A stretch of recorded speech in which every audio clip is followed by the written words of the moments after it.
তাহলে সকলে আমার কথাটা মনোযোগ দিয়ে শোনেন। যেহেতু যারা বিশেষ করে ফুটবল খেলে বা সাডেনলি হঠাৎ খেলেন তাদের জন্য উদ্দেশ্য করে বলতেছি, ফুটবল না খেলে আপনি এক্সারসাইজ করেন, ব্যায়াম করেন, সবচেয়ে বেটার হবে। যদিও ফুটবল খেলেন কেয়ারফুলি খেলবেন, কারণ যেহেতু আমি হঠাৎ সাডেনলি খেলতে গিয়ে আমার হাতটা ভেঙে গেছে।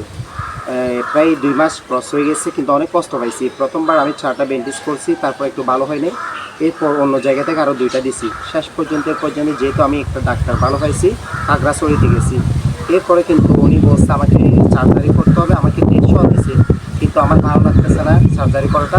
শেষ পর্যন্ত আমি আরেকবার ট্রাই করে দেখছি অন্য জায়গায় গিয়ে, আলহামদুলিল্লাহ শেষ পর্যন্ত উনি আমার রোগটা ধরতে পারছে। উনি আমাকে সুন্দর করে বসায় দেওয়ার পর আলহামদুলিল্লাহ একটা 21 দিনের প্লাস্টার দিয়েছে। এই প্লাস্টারটা আমি আজকে খুলে ফেলবো, আমার অনেক ভালো লাগতেছে। আমি 2 দিন এই ব্যান্ডেজটা 2 দিন দেওয়ার পর আমার থেকে ভালো লাগতেছে।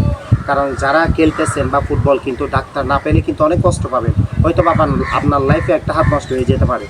সবাইকে আমি বলতেছি, যারা বিশেষ করে হঠাৎ ফুটবল খেলেন একটু কেয়ারফুলি খেলবেন, আর না খেলেই সবচেয়ে বেটার হবে।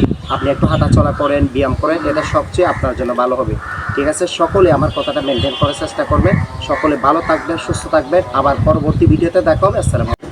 তাহলে আমার এই পর্যন্ত সার্ভার এক্সট্রা করানো হয়েছে, এরপরটা নিয়ে নেন আপনি। ঠিক আছে, আরেকটা এটাও নিয়ে নেন। শেষ পর্যন্ত আলটিমেটলি গেছি কোথায়, অর্থাৎ এক্সরে রিপোর্ট আপনারা সকলে দেখতে পাচ্ছেন। সহ্য বিশিষ্ট আধুনিক জেলা সদর হাসপাতাল, খাগড়াছড়ি, পার্বত্য জেলা। এক্সরে রিপোর্ট শেষ পর্যন্ত রিপোর্ট ছিল এটা আমার।